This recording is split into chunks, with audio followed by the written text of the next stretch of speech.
Hi, everybody. Welcome to the San Diego Comic-Con at Home Teenage Euthanasia panel. Yeah, it's me, Tim Heidecker.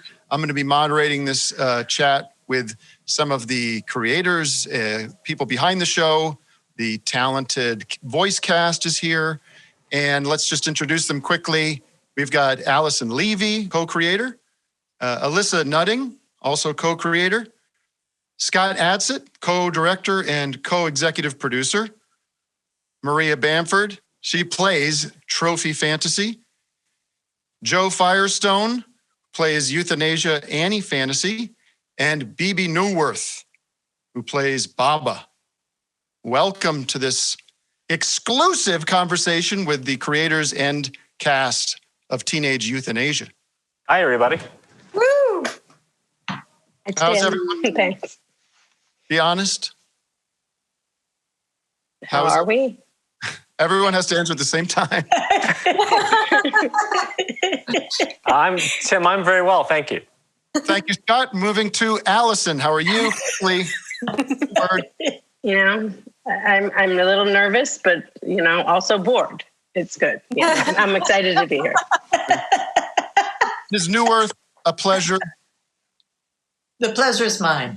I hope you're doing well. I'm well, thanks. With a thumbs up would be. Everybody else, thumbs up or thumbs down? Maria, thumbs up. Okay. Thumbs up. All right. Well, let's talk about this show.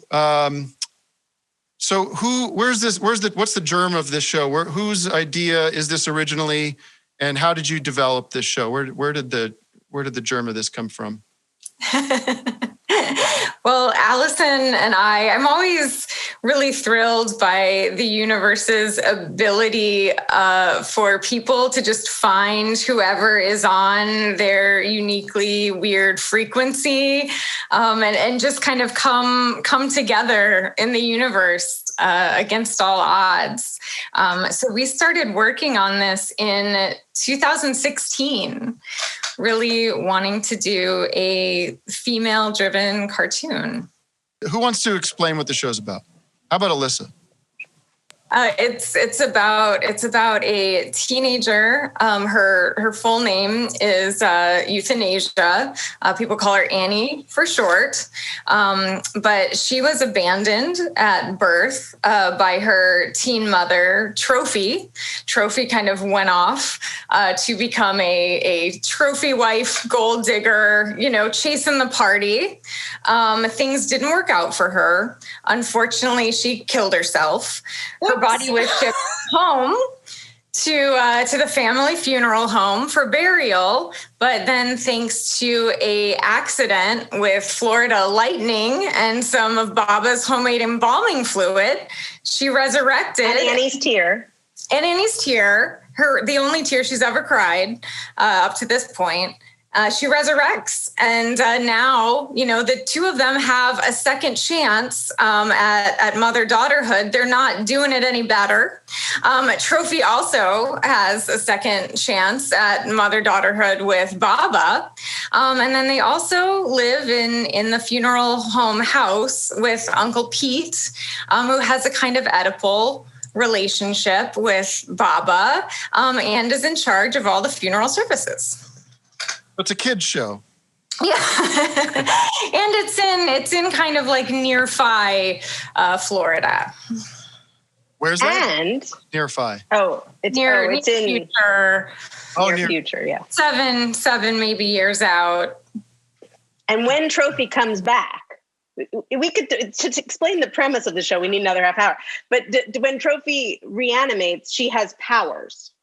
This is the other thing. So she is capable of various powers, from being able to tell the last thing you ate by hearing your voice, to she has beetles that live in her vagina that do her bidding, that she has complete control over them. They come out, they can give you makeover, they can steal money, they can, she also knows how you're going to die. Yeah. Oh my, just you, Tim. No, that's terrible, Scott. I hope a long time from now, I think everyone watching agrees. Alyssa, what's your background in being creative? Because you're a novelist. You've started as a novelist, right? I did. Yeah, I mean, I spent a lot of time in my room growing up, which gives me sort of a lot in common in some ways with Annie. And I spent a lot of time in fantasy, and I still do, which gives me a lot in common with the entire fantasy family. Okay, and Alyson, how did you come to know Alyssa, and how did you know you wanted to work with her? Well, I read her short story collection. It's Jobs for Unclean Women, I think, right? And at the time, I had done a bunch of stuff for Adult Swim, and I was really trying to find a bunch of weird women in the world that I could help make TV shows there and try to sell there. And she had one story in that I was like, oh, that's a really great animated show.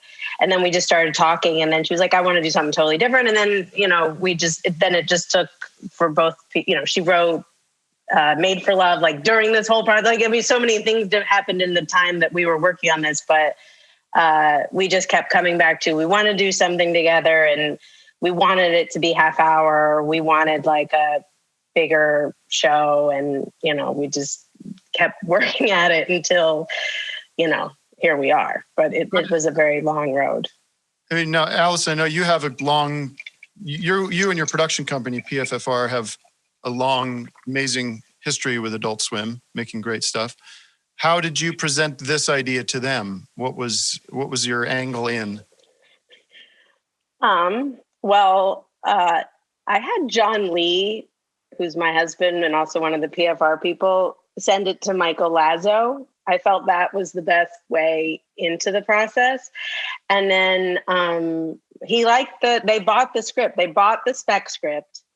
And then we spent 3 years changing every single thing about our spec script.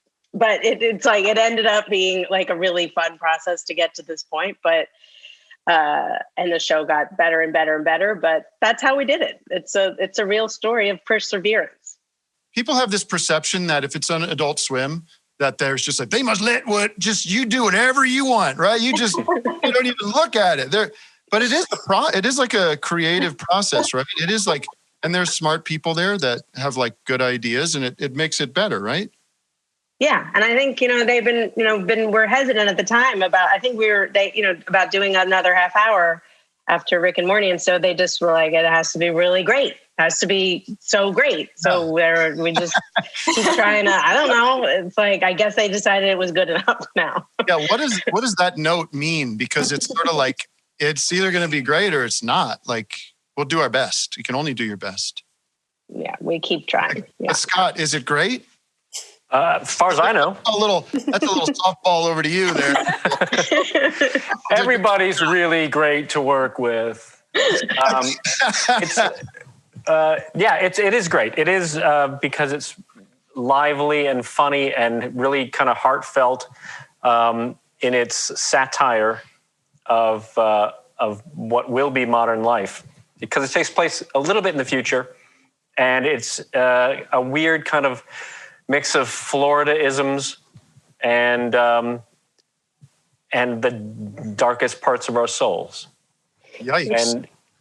And it's a voice I've not heard before. I don't write it, so I can say this. It's brilliant scripts, and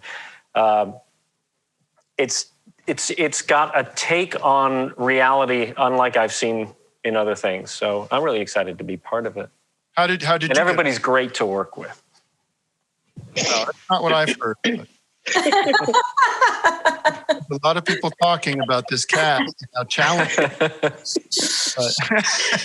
The main challenge dealing with them is the internet. That's the ultimate challenge. So what was it like to make a show in COVID, essentially? I mean, this is, other shows have kind of gotten back up, but you guys, I assume, started last year. And what was like the writing process during being separated, and then the recording process? I guess, what's that like for you guys, the creators, and then maybe for the cast? What was that like? I mean, we are 100%. We are 100% COVID. We got picked up a month before COVID, And by the time we were ready to like start writing, we were in lockdown. So the entire thing, you know, Alyssa and I are always virtual because I live in New York, and Alyssa, since I've known her, has lived in like Florida, Iowa, Las Vegas. I don't remember, like inland places. Now she's in Los Angeles. So her and I have never worked. I feel like I've been in the same room with Alyssa for maybe 14 hours ever. Was it really me though? Exactly. So we've almost never spent time together in person. So we were uniquely suited to write a show completely separate from each other. Well, yeah, we do not like being in the same room. It's just like those like beta fish. No, it'd be too much. We'd kill each other. We'd never want to leave. We love it. It's true. We love each other. But then working with actors is a different story, right? That becomes harder and more annoying than anything, right? You just want to be in the same room and hang. And Well, I know it's very difficult to like coordinate getting a like broadcast quality microphone and everything to people. So we had to like send out kits, and everybody was really nice about setting it up and being patient with trying to make the technology work. And it didn't always work. Bebe can tell you about that. sorry, this is we're living in a real moment here because I'm in my home and my wife just came in and said, "Are you going to be here? Because I've got to go pick up our kid." Oh my God. There's another kid upstairs. And wondering if your cat is going to get up into frame. Oh, well, I've been noticing a lot of the sounds of cats and dogs in the backgrounds of all sorts of podcasts and TV interviews and stuff. Ms. Neuwirth, I refuse to call you by your first name. I show you nothing but you will not see me show the same respect to anyone else. How did this come to your table or your desk, and what made you want to sign on to play Baba? My agent said, "There's this thing happening. Do you want to audition for it?" And I said, "Yeah, that would be great. I was just thinking, because I'm, mainly a theater actor, and so we are really can't go back to work." And so I had just been thinking, boy, maybe if I had a voice gig, maybe I could. That would be great if I could record, because I have friends who do voiceovers for animation and stuff like that's really good. And then my agent called with this audition, and I read it and I thought it was hilarious. And so I auditioned, and I was fortunate enough to be cast. Shame on you for auditioning her. That should have been an offer-only situation. Well, it really did feel like we'd been looking for a very long time for the right Baba. And it was very exciting that Bebe came into our orbit. And I actually, no offense to LA people, I also really like hiring, New York people and New York theater people too, because we're a New York company. So it's always exciting too when we get to work with. Maybe how is it recording at home? Did that take getting used to, or is it? I mean, it's such an interesting way to work. I've done a lot of voice work, but I'm kind of new to it because I have, I do like a couple of, I go in for half an hour and I do a little part in a few things. So I haven't, had a career of it, but I've done it enough so that I know I really like it. I find it really, really interesting to rely on nothing but your voice. I can't, I'm a very physical person. I'm a dancer. So this doesn't work. And, there is nothing but, I just find it a fascinating way to work, to rely solely on the voice. And through, so that's really interesting to me. And to work from home is fabulous. Don't have to wear makeup. I can just sit at home, and it was great. It was really very, very generous and patient, and safe to be able to get a really cool sound kit in my home, and then the fantastic engineers to talk me. I'm in my 60s. I really don't know what I'm doing with anything that has, I know a typewriter, but, keys and tech stuff, I am an idiot.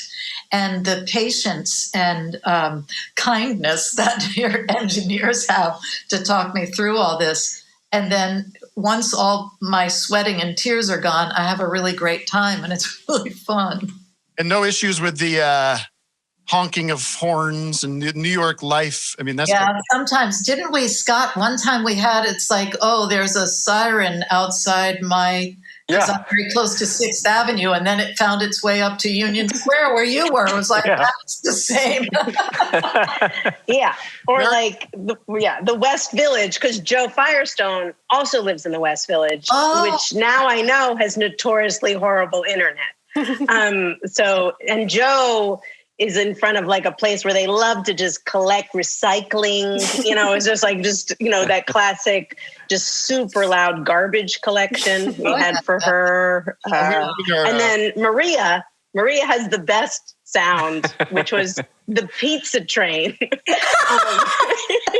Maria, what's the pizza train?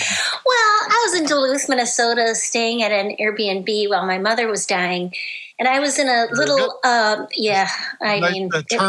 turns out it happens. I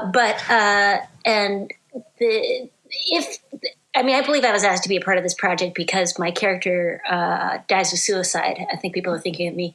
Every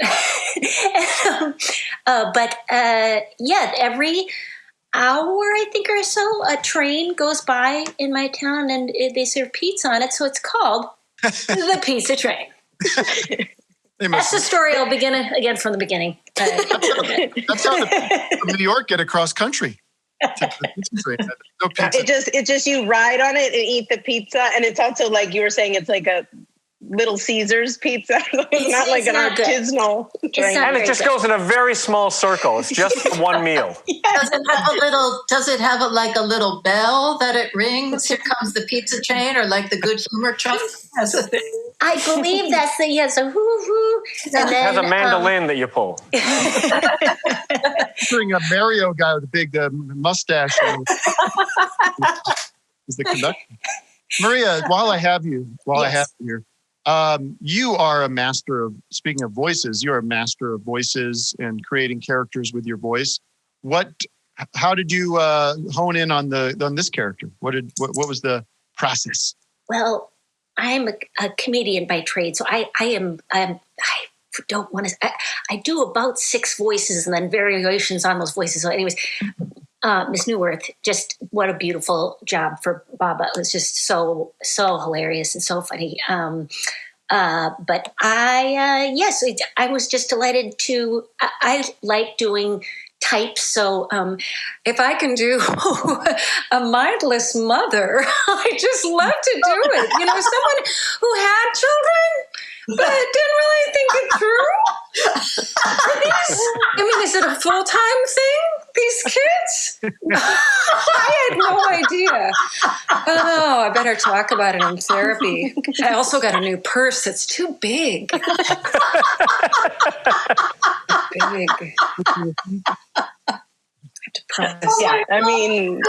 This was very kismet for us that Maria did this, and it's like really transformed the whole concept of Trophy, and she makes her both super funny and mean and lovable. Well, I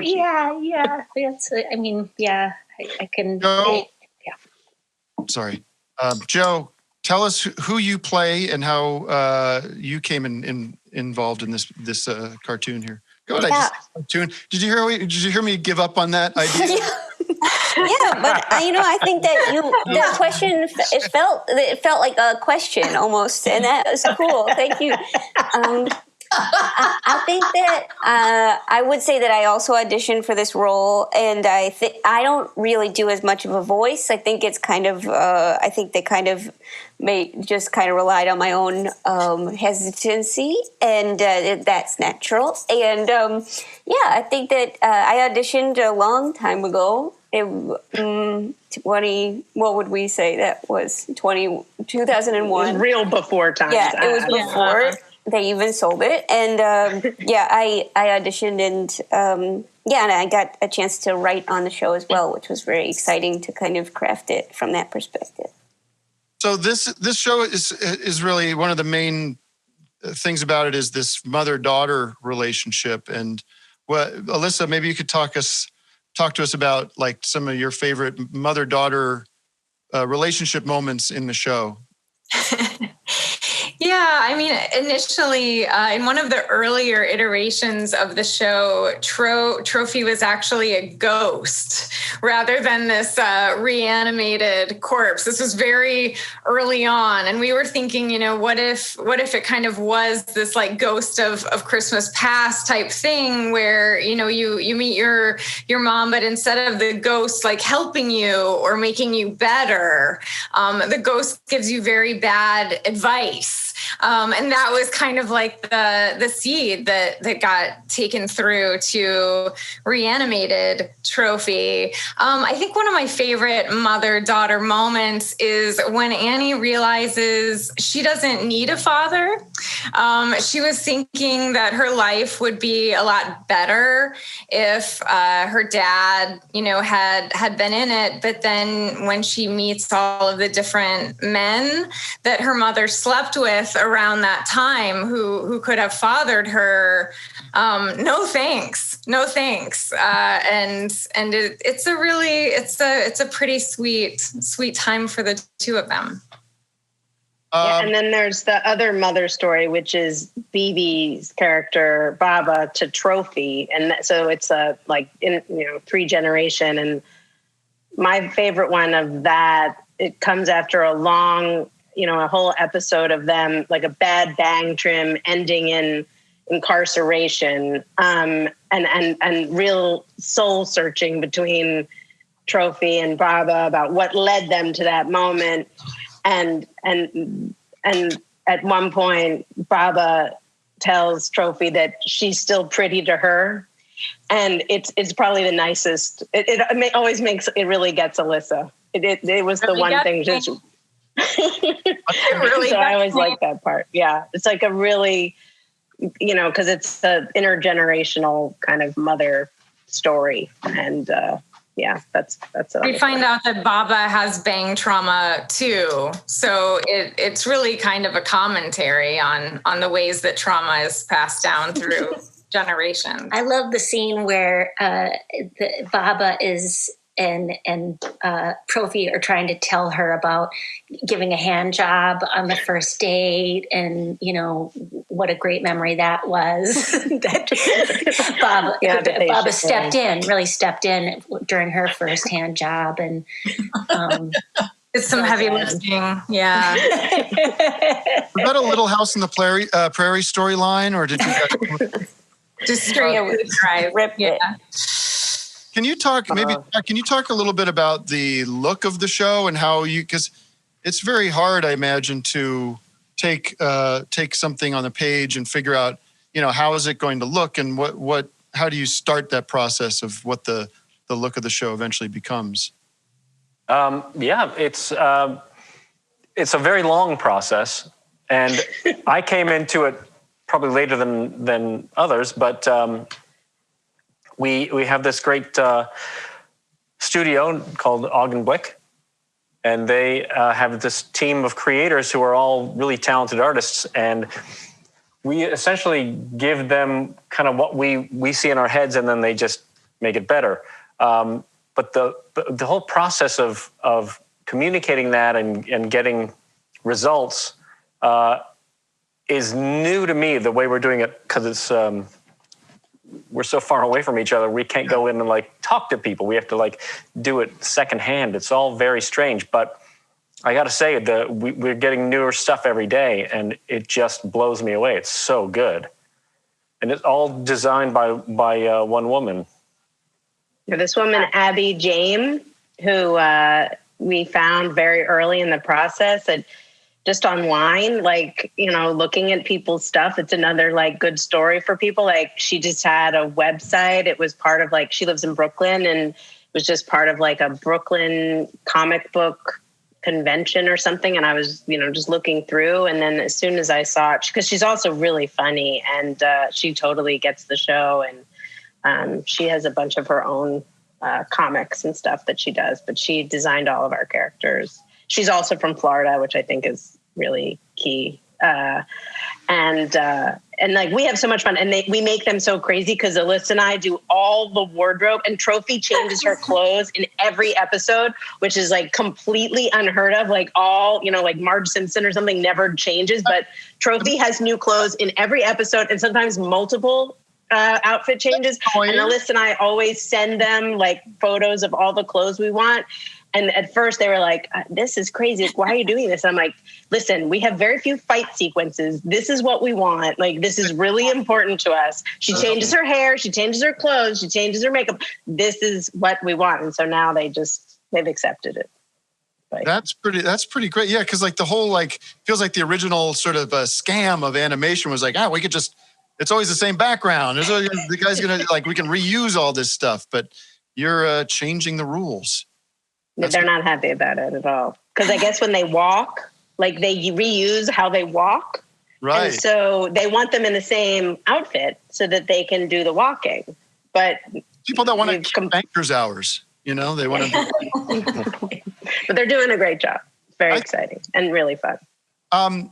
I think this is a good question for this kind of group of people, and especially for the people watching, is we can just have everybody answer this, but I think a lot of people watching always want to know how they can do what you guys are doing and how they could how their ideas can get out of their heads and into a book or into a TV show, or, what do you tell? I know probably all of you get that question asked to you, but what's your advice for people? I usually say I'm a fraud. Mine is stay out of this business because there's no room. Yeah. I mean, I'm trying to really push STEM, with my own daughter, that, it's not going to happen, but yeah, I mean, I think also just sort of reach out to others that like what you like and that are interested kind of in making the art that you want to make, which is kind of how Alyson and I found each other too. Kind of when you put stuff out, and that's a nice part also about, putting stuff out into the world wherever you start, whether it's something you're kind of throwing up on YouTube or your own blog, people will find it. And if they like it, oftentimes they'll contact you. And that can be the start of a beautiful thing, or, a protective order. Anything can happen. How about you, Maria? I mean, I am in no way punk, but I do like reading punk biographies.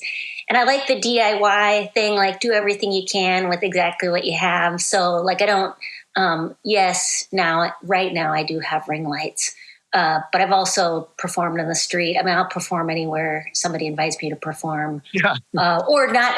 I'm not invited, actually, oftentimes. But do everything you can. In terms of voice work, I definitely do voices in my comedy act. So even if I didn't get voice acting jobs, I would get to do it. And I think that's the most important thing, is to at least be my own biggest fan and give myself the job if no one else did. Joe? Well, thank you for this job. Yeah, I would say that kind of a similar approach to Maria. I started as a stand-up, and I don't know if I'm still considered a stand-up, but I did at one point before this year. Do you anticipate? So some people are just I'm not rushing to go back to do that, because sometimes stand-up is a thing that's this is all I want to do. This is my life. And other people well, this was the way I got a certain creative thing out of me. But now with this crazy year and a half, it's people have figured out other ways of sort of scratching that itch. Where are you at with that, Joe? Yeah, I just started going to bed at 9:30, so I don't know if it's a sustainable career path anymore. Most shows. Yeah, I do get tired at about 8:45, but I stay up till 9:30. So, I mean, if I can stay up, then I'll definitely be back on the stage. But as of right now, I'm having a hard time. I wake up early, so maybe You could brand yourself as like the narcoleptic. I could fall asleep on stage. I think that'd be kind of cute. But I like doing comedy, but I also I like this kind of stuff is really fun and exciting, and yeah. Bebe, what about you? I mean, you're coming from a completely different angle than Completely different. And oh my God, you guys are cracking me up. I'm reminded of what I've said. I do people have said, well, but you do television, you do film, and you do theater, and you do cabarets. I say, I do everything except stand-up comedy. You could not, I'm terrible at stand-up comedy, so I just bow to you. well, that's the one thing we want to see then, right? I mean, you created that. I mean, for years, I had a recurring dream that I was backstage, and it was some guy was like, all right, well, you're up. You got to fill 10 minutes. I've never done stand-up. I've never even wanted to. I have like intense stage fright. It was like a crazy recurring dream. And I remember one time I had to go on after Lil' Kim, which made it, I don't know if people remember Lil' Kim, but yeah, anyway, I've had like a million dreams where I have to go do 10 minutes. It's always 10 minutes. I have to do 10 minutes of stand-up comedy. It's like, I never actually get out. It's just the behind the curtain just being like, there's no way. There's no way. I have this dream where I go to see Alyson doing stand-up. And I'll tell you, it's pretty good. But I have notes. Thank you for sharing a good dream. Too many people tell us bad dreams. We want to hear about the good dreams, the good ones. Well, if you can dream Alyson doing stand-up, I really recommend it. Was there anything about the COVID experience that changed? It's hard to say because who knows, but did changed the show, like that affected the show? You're nodding enthusiastically. Yeah.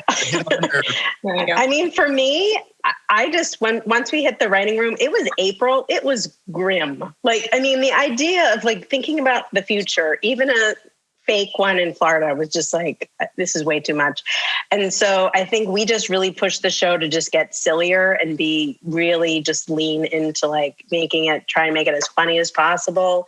And like whatever we had wanted to say or something before going in, like, it is like really try to make it as funny as possible. And like anything that was about, like, we had some stuff in there at the beginning about sort of dark political forces. That was also way too grim, totally not funny. Like when we thought of that, it was before Trump ever got elected. Like we needed to change gears. And so I think between Trump and we were in development like before Trump.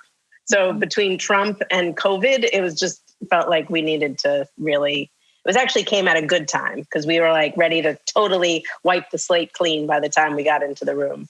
Right. And really delve into death.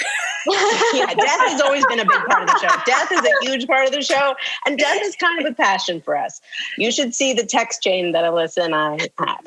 But that part has stayed very... I mean, you got to talk. You got to like get it out from the shadows a little bit. Like talk about it. It's definitely something that's all going to happen to us, right? Does anyone disagree with that? Does anyone think? No, I don't know. Yeah, no, I mean, I think that like a big part of the show and just kind of, really baked into the premise is, this permission and this ability to talk about these absurdly painful things that we're supposed to just kind of ignore that are going on all around us. So COVID was kind of yet another example, of ways that we were sort of supposed to compartmentalize, things like death, like, your mother abandoning you, just these kind of wrenching, breaking things that, you're also just supposed to keep on moving from. Well, this has been fun. I hope I think we loosened up and got into something fun here. Did you enjoy it? I mean, it's always fun to see this particular group of people, and it's really exciting to see them all at the same time because, again, we recorded virtually, and I haven't seen any of these people, some ever in person and some not for a very long time. So Well, I'm looking forward to seeing all you New York guys people. without. I don't think I've ever seen you full face. There's always a computer or a mic wire or a thing, or Right. script or here's the computer. Here's a what do you want me to do? I don't see Full you. frontal. Well, let me wrap this up. We're going to show a clip from the show. So thank you all for joining the Teenage Euthanasia San Diego Comic-Con at Home panel. And again, thank you guys so much. Enjoy this clip. And this show's coming to Adult Swim later this year. That's all from us. all right, thanks a lot, everybody. Bye, Tim. Thank you. Bye, Tim. Yeah, Bye. thank you, Thanks, everyone. Tim. Bye-bye. Bye-bye. Good to see you all. Wow! Once your organs disintegrate, there's a lot more room for hot dogs in there. It's kind of hot, in a gross way. You really did used to be like us, but better. You make me nostalgic for my wild teen years. Maybe my resurrection is also a second chance to have adolescent fun. Because first time, I squandered my life. Got caught up in nihilism and despair. Nice mentoring. Connecting with their despondents by talking about your suicide. Really brave. No! I mean my teen pregnancy.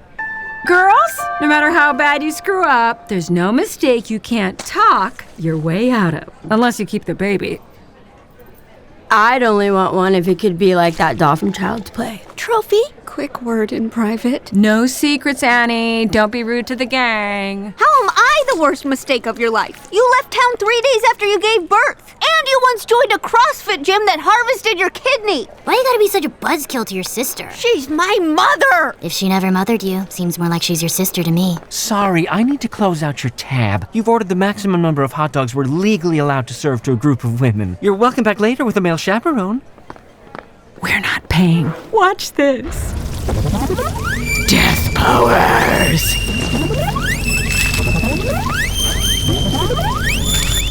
Did those beetles come out of her? It's better not to think about it. But I want to. I may have just figured out my dream job. Hey!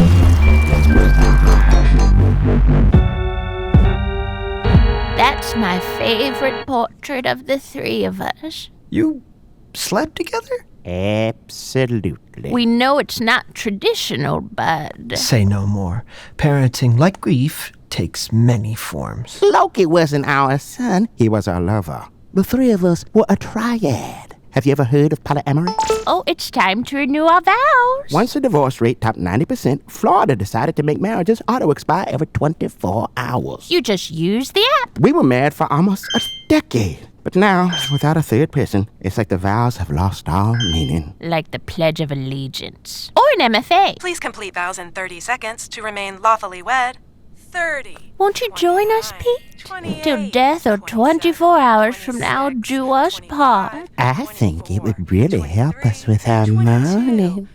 One really shouldn't make hasty decisions after the death of a loved one. But rebound weddings are included in the Super Deluxe package. My idea.